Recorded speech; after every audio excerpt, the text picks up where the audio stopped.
De sa visite à New York, le président Ibrahim Boubacar Keïta a rencontré plusieurs partenaires au centre des entretiens, la relance de l'économie malienne. Plus de 4 milliards de francs CFA, c'est le montant de 2 conventions de crédit signées entre la BNDA et l'Agence française de développement.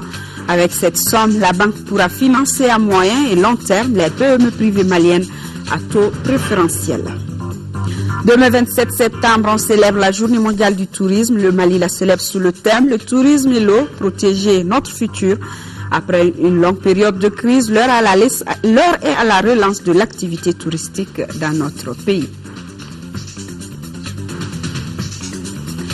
Mesdames et messieurs, bonsoir et bienvenue dans ce journal. Le monde entier reste mobilisé derrière le Mali. Au 3e jour de sa visite à New York, le président de la République, Ibrahim Boubacar Keïta, a rencontré aujourd'hui plusieurs partenaires bilatéraux et multilatéraux au centre des entretiens. La relance de l'économie malienne, durement frappée par la récente crise sécuritaire au nord du pays, IBK a aussi tenu à remercier de vive voix ses homologues qui lui ont fait l'honneur d'assister à sa cérémonie d'investiture le 19 septembre dernier. Envoyé spéciaux à New York, Boubacar Touré, Ibrahima Koulibaly. Carnet d'audience particulièrement chargé ce mercredi 25 septembre du président IBK ici à New York. Le chef de l'État a eu plusieurs rencontres bilatérales, notamment avec la délégation de l'Union européenne. Maliens et Européens ont ensemble dégagé quelques pistes pour une intervention rapide de l'Union européenne. C'était une très bonne réunion avec le président du Mali. Et vous savez que nous soutenons beaucoup tous les efforts du Mali pour l'autorité de l'État et pour la réconciliation nationale. Le président Keïta a salué ses partenaires pour leur appui dans le cadre de la formation militaire. La contribution de l'Union européenne au Mali a permis une meilleure lecture de la situation politique au Mali, dira-t-il, avant de souhaiter la mise en œuvre rapide de l'appui au développement dans le cadre du 10e et du 11e FED. Le chef de l'État a promis à la délégation de l'Union européenne une meilleure utilisation de ces fonds. Au titre du 10e FED, il faudrait qu'il y ait là dans le pipe près de 583 millions d'euros, c'est pas peu. Et nous avons également vu ensemble pour le 11e FED, où il y a une enveloppe d'environ 615 millions. C'est beaucoup de ressources. Évidemment, l'inquiétude européenne, la gestion de telles ressources, mais je n'ai aucune espèce d'inquiétude par rapport à ça. J'ai dit que j'ai confiance en mon équipe, je la sais à hauteur des missions. Le chef du gouvernement est un homme de l'art, donc aucune inquiétude par rapport à ça. Ces ressources seront utilisées à souhait et seront bien résorbées. Il y a des chantiers qui vont être mis en œuvre, tout cela pour le confort des Maliens. Avec l'envoyé spécial du secrétaire général de l'ONU au Sahel et avec le président de l'Assemblée générale de l'ONU, les entretiens ont porté sur les leçons à tirer de la crise politico-sécuritaire.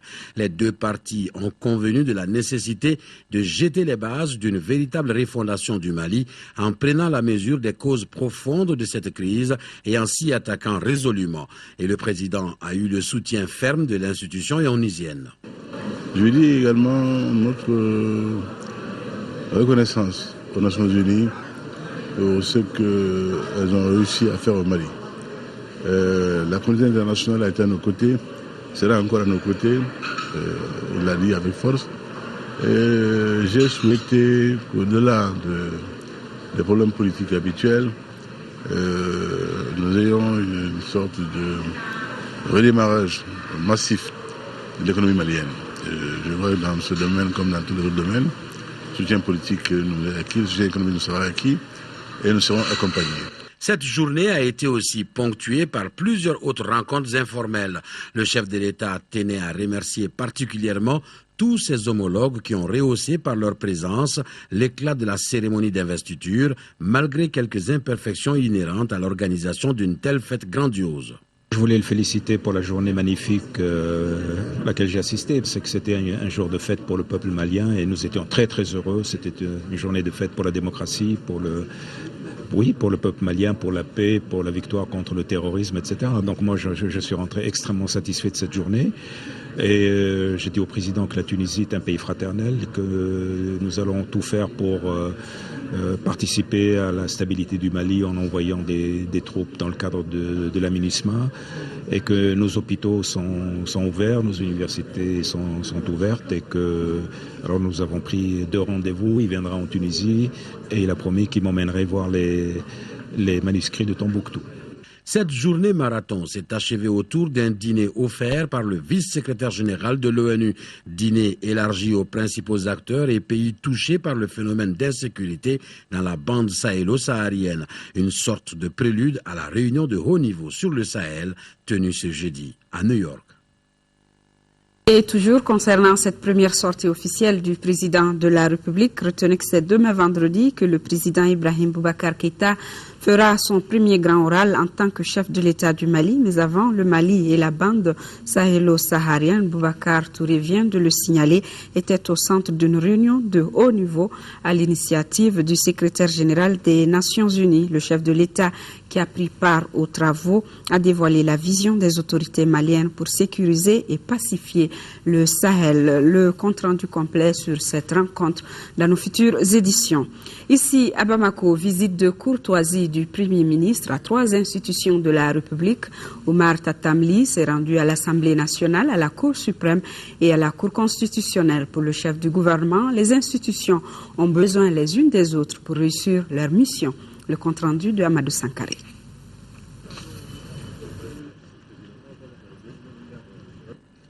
Sur les marches de l'Assemblée nationale ce jeudi, le Premier ministre Oumar Tatamli, le chef de gouvernement, est venu d'abord pour une visite de courtoisie et ensuite échanger avec les parlementaires sur la vie de leur institution. Ce qui a permis au Premier ministre de comprendre davantage le rôle de l'hémicycle dans la consolidation de la démocratie. Autre institution visitée par le chef de gouvernement, la Cour suprême et la Cour constitutionnelle. 2 structures qui ont joué un rôle important dans le processus électoral que vient de connaître notre pays. Pour l'hôte du jour, il était tout à fait normal de rendre visite à ces institutions. Le gouvernement a été nommé il y a peu. Il est important que pour un équilibre des institutions, pour leur bon fonctionnement, que le chef de gouvernement aille présenter ses hommages au président d'institution afin que les travaux que nous allons entreprendre soient accompagnés par ces institutions de la manière la plus efficace qui soit. La Constitution est un équilibre. Elle met en relation des institutions qui sont diverses, qui ont chacune un mandat propre. Et il est important qu'une grande complicité règne entre ces institutions dans le respect des mandats de chacun. C'est ce qui justifie cette visite de courtoisie. Le Premier ministre est attendu ce vendredi au Haut Conseil des collectivités et au Conseil économique, social et culturel, toujours dans le cadre de sa visite de courtoisie. Et après cette sortie, le Premier ministre a reçu des représentantes du réseau des femmes africaines ministres et parlementaires. Elles sont venues réitérer au chef du gouvernement leur engagement à soutenir les autorités pour relever les défis du moment. Elles ont saisi l'opportunité pour soumettre à Oumar Tatamli leurs préoccupations. À la fin de la rencontre, Megassina Damba, vice-présidente du réseau, s'est exprimée au micro de Ibrahim Traoré. Depuis l'éclatement de la crise en début d'année 2012, jusqu'à la fin du processus des élections, les femmes du Mali se sont mobilisées comme une seule personne. Elles se sont engagées dans la recherche de solutions durables à la crise que nous avons connue. Et Dieu merci, je pense qu'elles ont pu apporter leur contribution. Et nous étaient les interventions à un moment donné à Bamako. Nous étions en train d'aller au bord du gouffre. Et par la suite, les élections se sont tenues. Là également, elles se sont levées toutes ensemble pour faire en sorte que ces élections se passent dans le calme, dans la paix, dans la sérénité. Et c'est là aussi, Dieu merci, elles ont pu l'obtenir. Et quand on regarde les résultats aujourd'hui de ces élections, il est prouvé, d'après les données du ministère de l'administration territoriale, que les femmes ont plus voté que les hommes. Donc ça veut dire que l'engagement citoyen au niveau des femmes ne souffre d'aucun mal. Et si après tout ça, on met en place un gouvernement constitué de 34 personnes et que sur les 34 personnes, il n'y a que 4 femmes, je pense que quelque part, il y a problème. Et je pense que c'est de ces questions-là que nous sommes venus discuter avec M. le Premier ministre, qui a été d'une grande ouverture d'esprit et qui a compris parfaitement les doléances que nous avons posées sur la table et qui est vraiment prêt donc, à tout faire pour que dans l'avenir, par rapport à tout ce qui reste à faire, que les femmes puissent en tout cas occuper les places qui sont les leurs désormais. Atelier de restitution et de plaidoyer sur la question relative aux droits de l'enfant à l'Assemblée nationale. L'initiative est de la COMAD en partenariat avec la Fondation Friedrich Naumann. Le compte-rendu de Alpha Mega.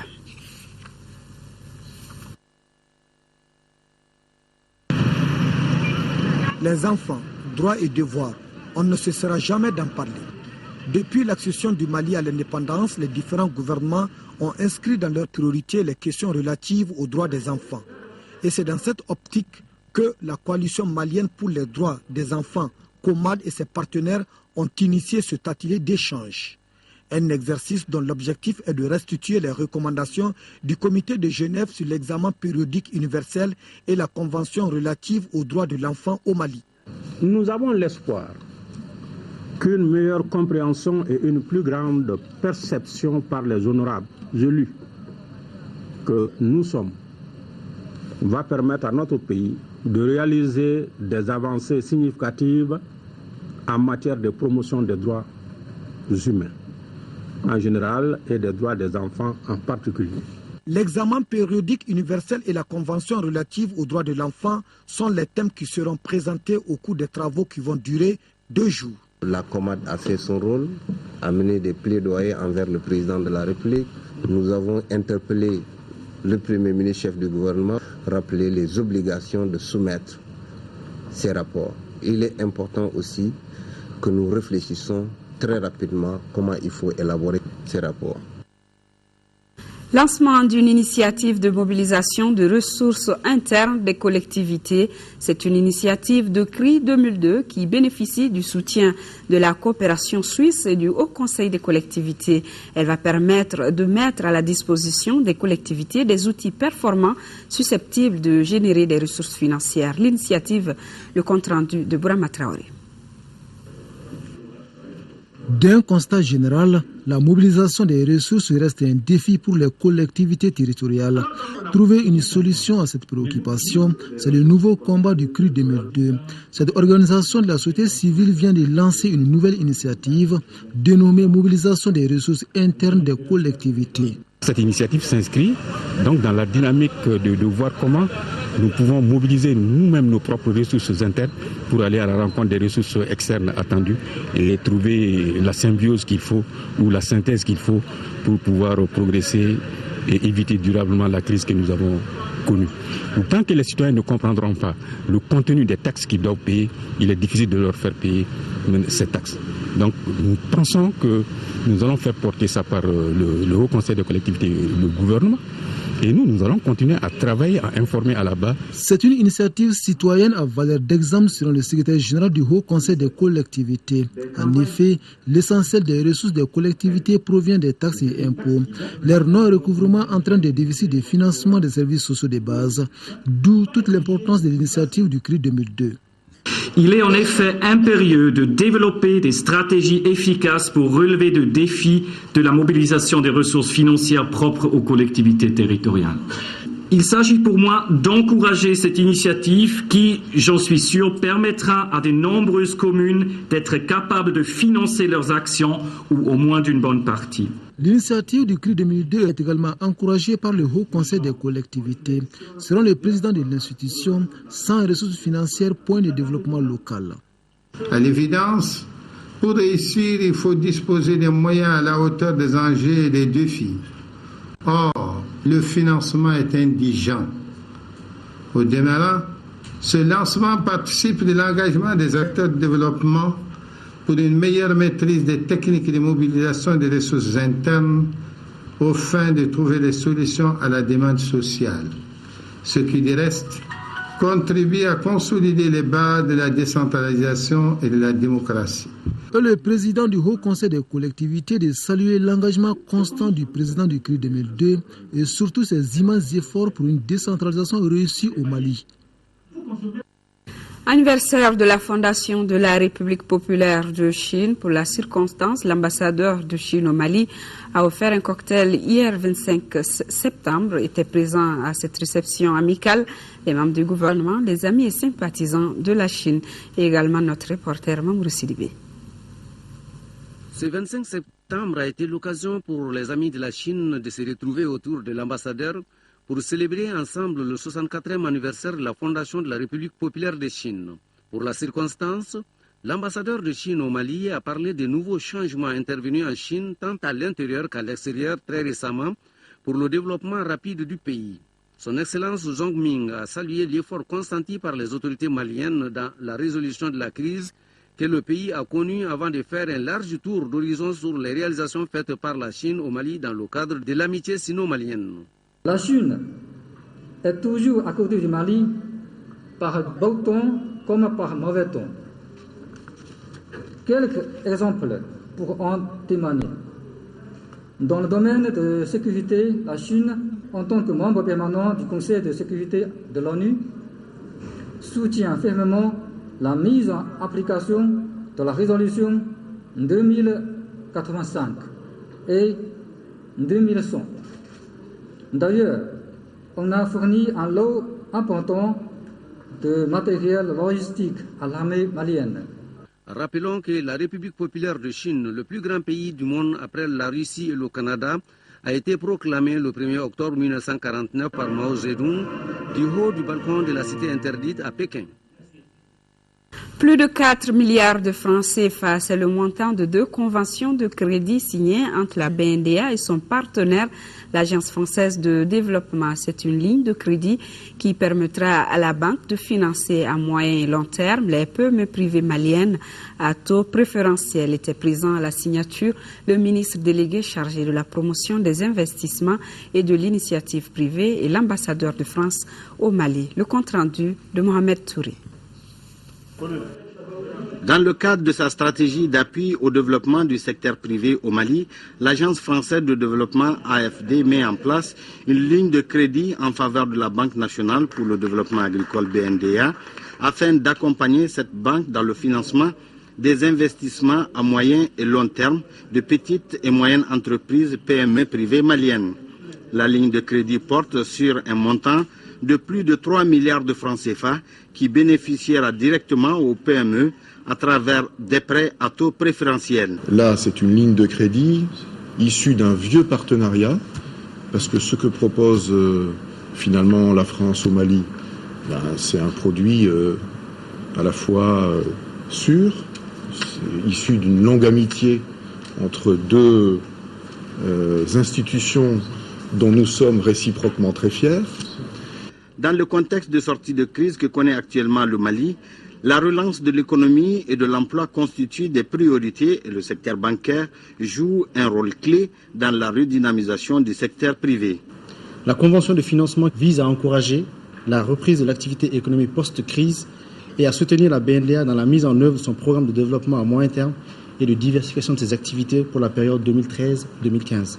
En effet, les PME constituent l'essentiel du tissu économique malien. Elles représentent un important potentiel de croissance et de création d'emplois. C'est la raison pour laquelle l'AFD apporte un appui important à ce secteur à travers cette ligne de crédit. Et au-delà de cette ligne de crédit qu'on a accordée, qu'on met en place, qu'on va décaisser en une tranche rapidement, il y a également la signature d'un avenant pour réallouer un reliquat de fonds disponibles d'1,3 milliard de CFA pour appuyer le développement du secteur de la microfinance. Ce financement permettra de renforcer la capacité financière de la BNDA et son potentiel d'octroi de prêts à moyen et long terme. Sur le secteur agricole, ce financement lui permettra d'accompagner la campagne agricole 2013-2014 en améliorant les revenus et les conditions de vie des entreprises et des ouvriers agricoles grâce aux créations d'emplois en milieu rural. Les concours de la BNDA seront accordés aux entreprises, aux petites et moyennes entreprises, à la fois agricoles, industrielles, artisanales et commerciales. Quand nous disons de taux préférentiels, c'est des taux qui vont se situer entre 7 et 9%. L'AFD est un partenaire historique de la BNDA qui bénéficie de plusieurs concours sous forme de subventions, lignes de crédit et garanties, entre autres. Journée internationale de l'alphabétisation célébrée aujourd'hui au Mali. L'alphabétisation, décentralisation et paix pour un développement durable, c'est le thème choisi. Le compte-rendu de la cérémonie avec Mamadou Bagayogo.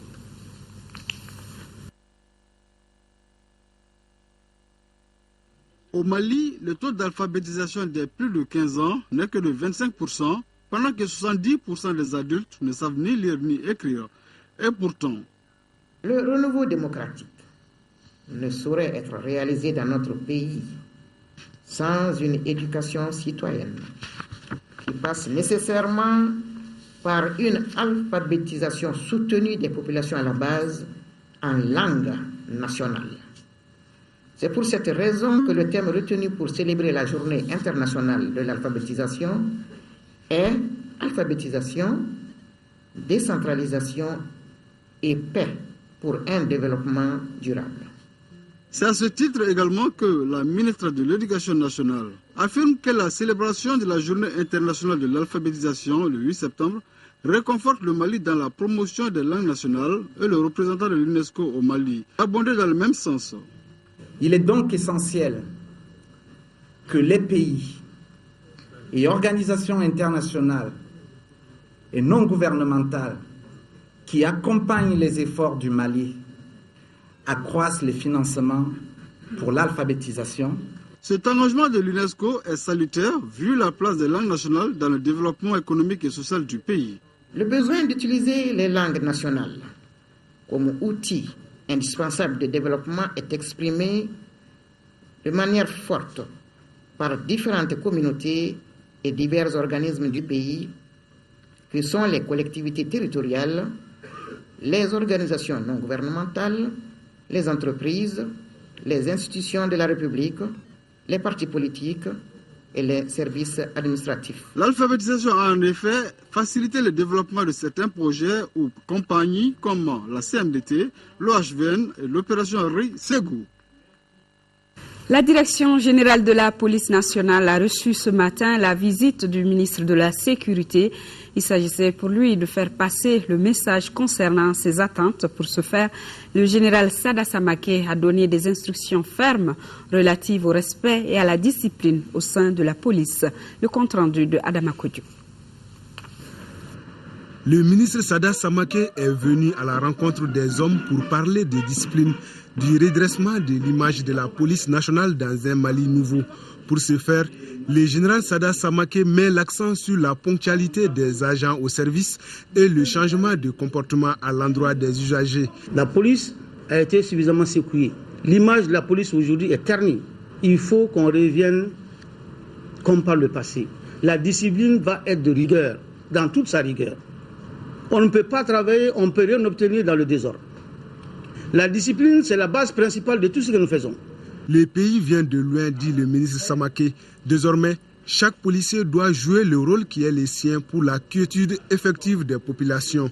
Et le message semble bien compris. Nous parlons aux hommes, nous sensibilisons nos hommes pour qu'ils aillent au changement. Et je vous assure que les cadres sont en train d'aller au changement. Beaucoup de sous-officiers, les hommes du terrain sont en train d'aller au changement. Pour les amener au changement, nous y allons doucement, avec le dos de la cuillère. Aucun manquement au devoir ne sera plus toléré, insiste le ministre. Il ne faut plus faire peur aux gens.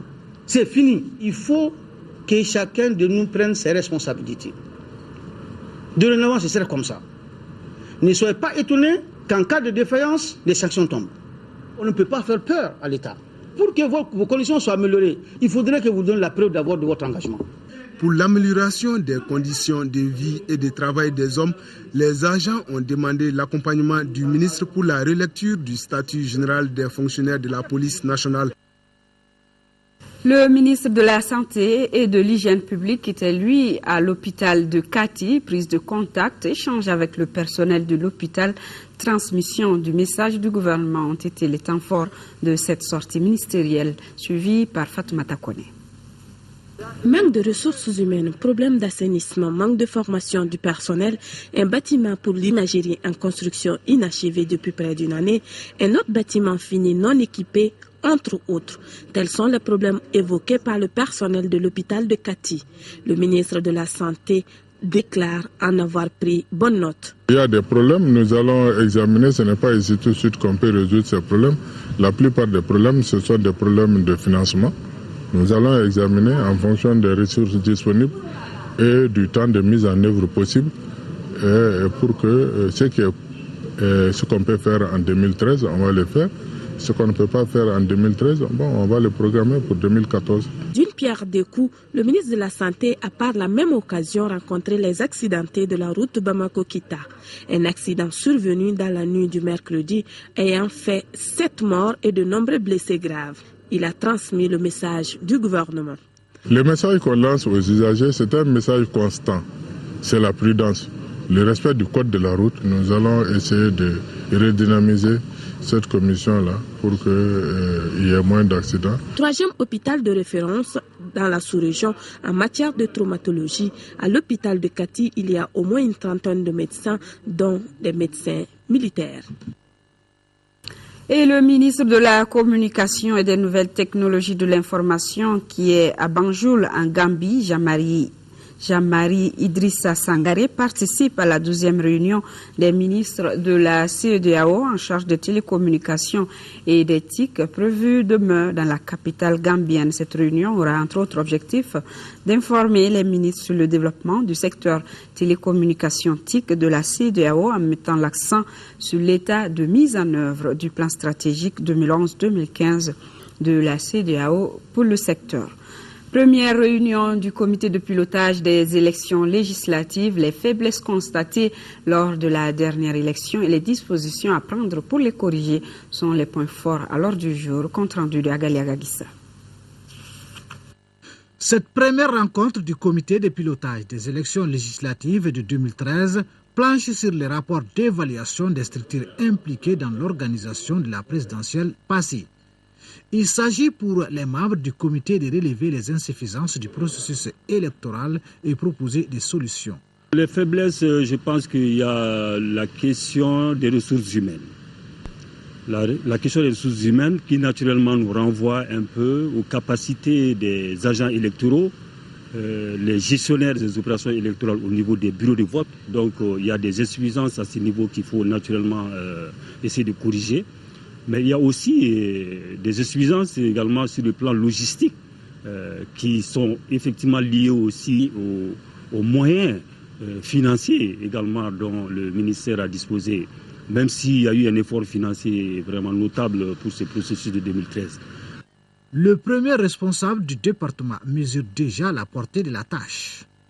Les élections législatives, je considère qu'elles sont beaucoup plus compliquées que l'élection présidentielle et seront beaucoup plus difficiles que l'élection présidentielle. Ça veut dire que la tâche sera beaucoup plus compliquée et en termes d'enjeux, en termes de candidats à gérer, en termes de sources potentielles de conflits à anticiper, il faut multiplier tout ça par plusieurs dizaines. Donc ça veut dire que les efforts que nous avons fournis pour l'élection présidentielle, il faut que nous soyons prêts à multiplier ces efforts par plusieurs dizaines. Rappelons que ces échéances électorales devront se tenir au Mali les 25 novembre et 15 décembre prochains. Liste en réunion d'évaluation de l'élection présidentielle de 2013. Au cours des échanges, il sera question du bilan de la couverture médiatique du scrutin suivi des recommandations. Fademba Keita. Cette journée porte sur 3 recommandations. La première, animée par le directeur général de l'ORTM, s'intitule « Couverture de l'élection du président de la République par l'audiovisuel public, le cas de l'ORTM, bilan et recommandations ». Les 2 autres font état de la même couverture par les radios privées et communautaires, cas de la radio Benkan et par la presse écrite. Elles sont développées respectivement par le secrétaire général de l'Union des radios et télévisions libres URTEL et par le directeur des rédactions de l'Agence malienne de presse et de publicité AMAP. Qu'est-ce que nous avons fait pour la couverture de l'élection présidentielle? Qu'est-ce qui a marché? Quelles sont les leçons apprises? Quels sont les acquis? Et sur la base de ça, tirer des leçons. Qu'est-ce que l'on doit faire pour les prochaines consultations électorales en termes de renforcement des compétences, en termes d'amélioration des conditions de travail de manière générale, en termes d'équipement, en termes, comme on appelle ça, de matériel et en termes d'implication des hommes des médias dans l'ensemble du processus.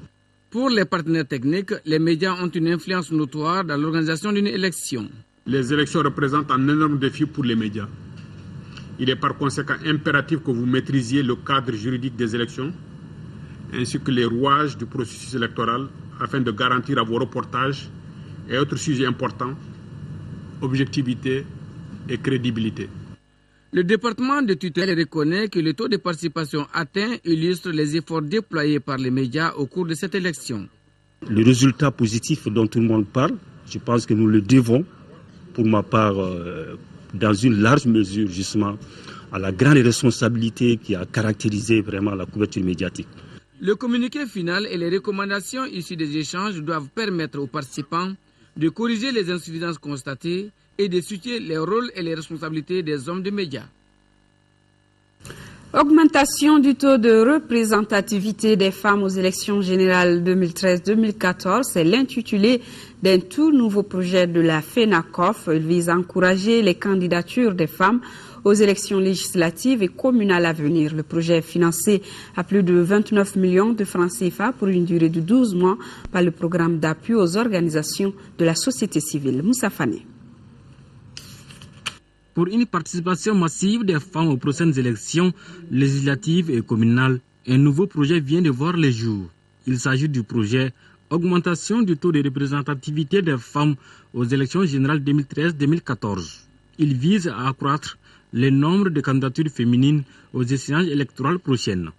Le succès ne peut être obtenu que si les femmes sont associées à ces processus et leurs opinions prises en considération. Donc c'est cette situation synoptique déplorable qui a conduit la FENACOF à l'élaboration d'un plan d'action. L'une des activités inscrites dans ce plan d'action est de contribuer au renforcement du positionnement des femmes sur les listes de candidatures aux élections législatives et communales 2013-2014. Financé à plus de 29 millions de francs CFA, le projet Augmentation du taux de représentativité des femmes aux élections générales 2013-2014 entend rehausser l'implication des femmes dans le processus électoral au Mali. Les ministres de la promotion de la femme, de la famille et de l'enfant saluent l'initiative. La participation politique des femmes est une préoccupation majeure de mon département. Notre défi commun étant de multiplier les candidatures féminines et d'accroître le nombre de femmes élues. D'une durée de 12 mois, le projet concerne les partis politiques et les organisations de la société civile. Il couvre les 6 communes du district de Bamako et les communes de Kati et Sibi dans la région de Koulikoro. On célèbre demain la journée mondiale du tourisme. 27 septembre, le Mali la célèbre sous le thème « Le tourisme et l'eau, protéger notre futur », un thème qui met en relief la place et l'importance de l'eau dans le processus du développement durable. À l'occasion de cette cérémonie, le ministre de l'Artisanat et du Tourisme adresse un message ici à ses compatriotes. Berthe Aïssata Bengali, ses propos sont recueillis par Mohamed Diarra. Ce thème s'inscrit dans la droite ligne de l'année internationale de la coopération pour l'eau, proclamée par l'Assemblée générale des Nations unies dans le contexte de la décennie internationale pour l'action. L'eau, source de vie, 2005-2015. Il s'agit de mettre en relief la place et l'importance de la ressource eau dans le processus du développement durable, notamment pour l'intégrité de l'environnement, de la réduction de la faim et de la pauvreté. Essentiel et indispensable pour la santé et le bien-être de l'homme, l'eau demeure l'élément fondamental pour l'atteinte des objectifs du millénaire pour le développement, OMD. Secteur transversal. Le tourisme malien occupe de nos jours une place de choix dans l'économie nationale parce que source d'investissement et créateur de devises et d'emplois. Aussi, pour qui connaît l'importance de l'eau dans notre vie de tous les jours, le thème, le tourisme et l'eau. Protéger notre futur commun n'est pas fortuit. L'heure est à la relance de l'activité touristique dans notre pays. Les différents acteurs impliqués entendent mener une vaste campagne de sensibilisation à l'extérieur comme à l'intérieur du pays. Pour savoir davantage sur le devenir du secteur touristique au Mali, suivez ce reportage de Mohamed Diarra. 2012 est reconnue comme une année cauchemardesque pour le secteur du tourisme. Cette situation est consécutive à la crise sécuritaire qui a frappé le pays ces dernières années. Pendant cette période-là, il y a eu un arrêt total de l'activité touristique. Il y a eu une désertion totale de l'activité ainsi que de la destination Mali. 2012, le secteur de l'artisanat a été malheureusement impacté pendant l'année 2012. Tout le secteur a été ébranlé. Conséquence, le Mali est classé zone rouge ou dangereuse pour les touristes. Toute chose qui a occasionné des pertes estimées à plus de 50 milliards de francs CFA. Une situation qui a eu des conséquences néfastes sur le secteur de l'artisanat et de l'hôtellerie. Et certains n'ont eu d'autre solution que de mettre la clé sous le paillasson. Des milliers de personnes ont perdu leur emploi. La plupart des établissements ont carrément fermé la porte. D'autres ont mis la moitié du personnel en chômage technique. Dans le secteur, par exemple, du guidage, là, il n'y avait pas du tout d'emploi. Parce que pour guider quelqu'un, il faut que les étrangers viennent. Ce n'était pas facile. Hein. On a beaucoup aussi investi du côté des associés. Tout le monde a serré la ceinture pour essayer de sauver surtout les emplois. Voilà. Donc c'était pas du tout facile, hein, et espérons de voir le bout du tunnel finalement. Aujourd'hui, le Mali retrouve la stabilité politique, mais celle-ci n'a pas encore produit d'effets bénéfiques pour le secteur touristique. Comment alors relancer le tourisme malien après la crise? La question taraude les esprits, mais les idées commencent à germer. Si des villes comme Mopti ou la falaise d'Ogon, la falaise de Bandiagara ou Djenné peuvent être considérées comme des zones aujourd'hui stables après l'intervention militaire, les élections, etc. Donc on doit pouvoir arriver à des accords pour permettre le retour des touristes chez nous au Mali. Nous devons, si nous sommes sûrs qu'il y a cette volonté politique de développer l'activité touristique, de relancer l'activité touristique à la faveur du retour de la paix et de la sécurité, en ce moment, nous devons faire en sorte que les différentes chancelleries puissent enlever le Mali de la liste rouge. Cette campagne d'information, l'OMATO l'a déjà entreprise. Nous sommes en train de faire des plaidoyers au niveau des différentes ambassades et consulats. Ça, c'est déjà au niveau ministériel. Au niveau de la direction technique que nous sommes en train de faire un plaidoyer avec les agences de voyage, avec tout ce qui est style universitaire. Nous souhaitons qu'il n'y ait ni rouge ni orange, mais une couleur verte. En attendant de voir les résultats de cette campagne, des alternatives ne manquent pas. Il s'agit d'adopter une nouvelle politique en matière de tourisme et de l'hôtellerie. C'est vrai que le nord, c'est le poumon, c'est le triangle Mopti, Djenné, Pays d'Ogon avec Tombouctou et Gao. Mais maintenant, nous sommes en train d'accélérer la diversification de l'offre touristique au niveau du centre, du sud et de l'ouest. Et c'est pour trouver des solutions pérennes à de tels problèmes que la Journée mondiale du tourisme a été instituée. En tout cas, pour la relance de l'activité touristique au Mali, chacun a sa stratégie. Il y a de bonnes perspectives parce qu'après Bruxelles, il est prévu plus de 15 milliards pour le secteur de l'artisanat, tourisme et culture. Donc dans ce projet, nous sommes en train de préparer un bon document de lobby plaidoyer et nous devons avoir notre compte là-bas. Le défi est certes de taille, mais la solution passe par une conjugation des efforts à tous les niveaux, y compris celui des partenaires techniques et financiers. Hajj 3e Mali Maroc Mecque, c'est le nom du nouveau produit proposé par Sahel Voyage Mali à ses clients. Il s'agit pour l'agence de faire visiter aux pèlerins en transit au Maroc les sites touristiques et de culte du royaume chérifien. Mamour Sidibé. L'agence Sahel Voyage vient d'ajouter à son voyage pour le Hajj un autre produit dénommé Hajj 3M Mali Maroc Mecque. Le Hajj 3M consiste à faire visiter le royaume chérifien aux pèlerins maliens pendant leur séjour dans ces pays en transit pour la Mecque. Les pèlerins quittent le Mali et ils sont en transit au Maroc. Donc, profitant du temps de transit, donc il dure plus de 15 heures, pour faire la prière dans la grande mosquée Hassan II, pour faire une excursion dans la ville sainte de Meknès, et continuer sur Fès à 60 km de Meknès, et retourner et reprendre le vol pour continuer sur la Mecque. Les ministres présents à la cérémonie ont salué l'initiative de Sahel Voyage qui est un moyen sûr d'intégration et de renforcement de l'entente entre les membres de la Oumma islamique.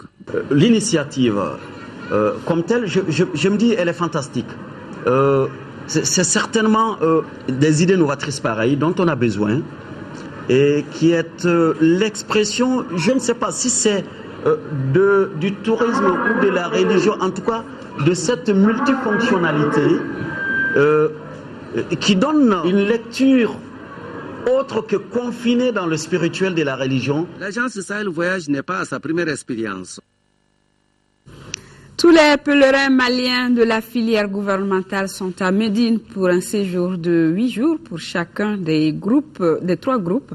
Le départ pour la Mecque pour les 3 groupes est prévu respectivement pour les 1er, 2 et 3 octobre prochain. Mais en attendant, 2 pèlerins de la filière gouvernementale nous parlent de leurs conditions de vie à Médine. Envoyés spéciaux, Nyanza Koulibaly, Abdraman Keita, Brahima Touré. Fortement recommandé aux musulmans par le prophète Mohammed, paix et salut sur lui, le séjour à Médine est jugé incontournable pour les pèlerins maliens, même s'il ne fait pas partie réellement des rituels du pèlerinage. Ainsi, au-delà des prières dans la sainte mosquée du prophète, ce séjour est aussi consacré à des ziyaras et autres visites des sites historiques de la religion musulmane, ce qui en fait dans la pratique la première étape du pèlerinage avec une forte affluence des pèlerins du monde entier. Une étape décisive également pour les problèmes d'intendance. Quand nous sommes arrivés, nous avons fait la longue queue d'attente au niveau des formalités de police. Bon, ça s'est assez passé correctement. On est arrivé, on nous a acheminé à l'hôtel et c'est là qu'il y a eu un problème parce que les chambres qui nous avaient été données au départ de Bamako ont été complètement bouleversées ici parce que je crois qu'il y a eu un problème de logistique. Mais quand même, les encadreurs se sont investis et finalement, au bout de 2 heures, tout le monde était casé quelque part quand même. Le deuxième aspect, c'était maintenant le problème de nourriture. Comme tout premier jour, c'est un peu compliqué. Le temps qu'ils s'organisent, qu'ils sachent où on est. Et je crois qu'il y a eu un petit problème de nourriture à ce niveau. Mais ils nous ont promis qu'ils vont faire l'essentiel pour que tous les efforts pour qu'on puisse régler ça le plus rapidement que possible. Je suis à mon 2e voyage. L'an passé, cette année, des efforts notables ont été faits depuis la maison du Hajj jusqu'à Médine ici. Nous sommes bien logés à l'hôtel. Cependant, il y a un certain nombre d'éléments à améliorer de l'appareil du gouvernement, mais surtout des organisateurs. Le premier, c'est le contrôle physique des personnes qui doivent venir au Hajj en termes d'handicapés, visuels surtout, mais d'handicapés physiques parce qu'il y a beaucoup de vieilles personnes qui ne sont pas accompagnées et qui, pour monter au 1er et au 2e étage, déjà, s'asseyent plus de 3 fois. Ça, c'était pas normal. Deuxième élément encore, on constate que malgré les listes et autres, à l'arrivée, il y a des problèmes pour retrouver les bagages, surtout les 3/4 des pèlerins maliens sont des analphabètes, ce qui pose un problème de stabilité et on passe une demi-journée avant d'être prêt pour commencer le travail. Et troisième élément, je pense que le repas nécessite une amélioration notable. On comprend alors que le séjour des pèlerins maliens à Médine soit également un test pour toutes les commissions d'organisation du Hajj. Séjour à tous nos pèlerins, signature de convention entre l'université et de l'Institut culturel Corée de Ségou. Dans le cadre de la promotion culturelle, la signature de cette convention a regroupé les responsables de l'Institut, les autorités de l'université et les acteurs de la culture au théâtre Corée de Ségou. Fousseni Samaki. Cette convention entre le Centre culturel Corée et l'Université de Ségou vise à définir un cadre de coopération culturelle entre ces deux institutions abritant dans la capitale des Balanzans. Ainsi, au cours de ces 5 ans de partenariat, les deux institutions devraient échanger leur expérience en arts et métiers à travers les manifestations culturelles, séminaires, colloques, conférences, etc. Cette convention, en plus de l'agrandissement de nos bibliothèques respectives par la mise à disposition d'ouvrages spécialisés et de publications, va permettre de jeter définitivement un pont entre le secteur privé et public, d'une part, mais aussi entre l'université et nos traditions. Nous allons travailler avec les experts, les chercheurs de l'Université de Ségou, et ça va nous permettre de valider nos concepts, de travailler ensemble pour des manifestations culturelles scientifiques, pour faire de Ségou un pôle d'excellence culturelle et scientifique. Cette convention de partenariat vise les objectifs suivants: l'échange et le partage d'expériences, l'animation de conférences pour l'université par les formateurs de l'Institut des arts et des métiers ICAM du Centre culturel Corée, promotion et visibilité des deux structures. L'Institut culturel Corée, comme l'Université de Ségou, vise ainsi le perfectionnement des artistes et acteurs culturels dans les arts de façon qualitative à travers un enseignement de l'art basé sur les pratiques et expériences réussies. L'ONG Jitumu Kunkan vient de décerner des distinctions honorifiques à certains chefs d'État et à l'ORTM pour leur implication dans la résolution de la crise malienne. La cérémonie qui s'est déroulée hier était présidée par le ministre de l'Artisanat et du Tourisme, Alpha Maïga.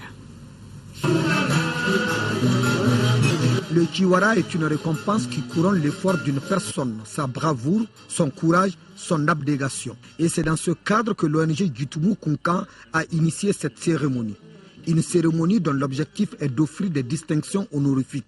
Cela à des personnalités et structures qui ont œuvré dans la gestion de la crise malienne. Parmi ces personnalités, les chefs d'État de la Côte d'Ivoire, du Burkina Faso, du Bénin, du Tchad, de la France, entre autres. À ceci s'ajoute l'ORTM pour le succès de l'armée malienne transformée en exploit et dont les images ont été diffusées par la structure. Les personnalités dont il est aujourd'hui question ont prouvé leur engagement et leur solidarité envers notre peuple, avec la volonté ferme de l'accompagner au prix du sacrifice ultime. Les organisateurs ont saisi l'occasion pour présenter à l'Assemblée les lieux touristiques du Jitumu à travers une exposition photographique. La Fédération malienne de football organisera les 7 et 8 octobre à Mopti son assemblée générale, initialement prévue les 5 et 6 octobre. Cette session a été repoussée en raison de la demi-finale de la Coupe de la Confédération Stade malien Tout-Puissant Mazembe. 3 listes de candidatures sont en course pour le renouvellement du bureau de la FEMAFOOT. Il s'agit de celles de Amadoun Kolado Sissé, de Boukari Sidibé et de Boubacar Diarra. Pour plus de précision, écoutons le secrétaire général Boubacar Cham au micro de Khalifa Traoré. Nous avons reçu la notification de la programmation des demi-finales de la CAF. Et là, ils ont mis le match du stade le 6. Donc, ce qui nous a amené à revoir ça à la demande du stade. Donc, dans un premier temps, on avait envisagé de faire ça avant le match. Mais les dirigeants du stade ont estimé que ça ne leur permettait pas d'avoir la concentration nécessaire. Et ils ont donc demandé à ce qu'on le fasse après le match. Donc, pour le moment, en tout cas, nous avons marqué, au niveau de la fédération, en tout cas, on a marqué l'accord pour que l'Assemblée générale se tienne après le match, c'est-à-dire le lundi et le mardi, le 7 et le 8, le 7 et le 8 octobre à Mopti. Au moment où on fixait ces dates, les phases de poule n'avaient même pas commencé. Donc, il nous était impossible de savoir que les demi-finales allaient tomber sur les 5 et 6 octobre. Vous savez qu'il y a une commission électorale, donc il y a des électeurs qui sont connus, c'est-à-dire ce sont les ligues, ce sont les clubs de Ligue 1, ce sont les champions régionaux et des groupements et certains groupements. Donc ça, ce sont les électeurs. Donc les trois listes vont être présentées à ces électeurs et il y aura une élection à bulletin secret. Et si personne n'a la majorité absolue au premier tour, il va y avoir un deuxième tour, jusqu'à ce que un ait la majorité absolue, c'est-à-dire 50% des voix plus une. Pour quel signe vous allez placer cette Assemblée générale? Bon, j'avoue sur le signe de l'inquiétude. Parce que très franchement, je vois qu'on essaie de créer des problèmes là où il n'y en a pas. Il n'y a pas de problème dans le football. Il y a des textes qui sont là. Il s'agit simplement de regarder ces textes, d'appliquer ces textes en toute sérénité. Qu'on n'oublie pas que ce monde du football-là, c'est le même monde. On se retrouvera toujours. Même après cette assemblée, on va toujours se retrouver. Monsieur Diarra, tête de liste, est président du Djoliba. Monsieur Sidibé, tête d'une autre liste, est président du Stade, etc. Est-ce qu'on peut faire le football sans ces clubs? Donc il faut vraiment qu'il y ait la sérénité, que l'on sache que c'est une compétition saine, que le meilleur gagne. Page noire dans ce journal, le décès de l'honorable Aliou Aya, député élu dans la circonscription électorale de Koro, décès survenu ce mercredi à l'âge de 57 ans. L'enterrement aura lieu demain vendredi après la prière de 13h chez lui-même près des Halles de Bamako. En cette douloureuse circonstance, le président de l'Assemblée nationale par intérim, au nom de la représentation nationale, exprime à la famille éplorée ses condoléances les plus attristées. Nous avons également appris la mort de El Hadj Mahaman Meiga, commandeur de l'Ordre national du Mali. Il est décédé hier à Bamako, ancien directeur du centre de formation professionnelle. Il a été professeur à l'ESICA et inspecteur de l'enseignement technique. Il était également diplômé en bâtiment. Il avait 59 ans. Que leur âme repose en paix.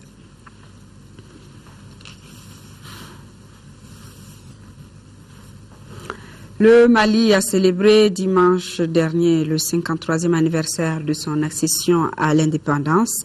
L'interview de la semaine s'intéresse aujourd'hui à la question pour jeter un regard sur le parcours du Mali indépendant. Yaya Konaté reçoit Amadou Seydou Traoré, dit Amadou Dikoroni. Il est écrivain, militant anticolonialiste et responsable politique sous la Première République. L'interview de la semaine est à suivre après cette édition qui s'achève. Amara Malé Diallo vous retrouve demain à 10h et 13h pour les éditions du soir. Vous serez en compagnie de Amadou Sankari. Je vous remercie pour votre fidélité. Bonsoir à tous.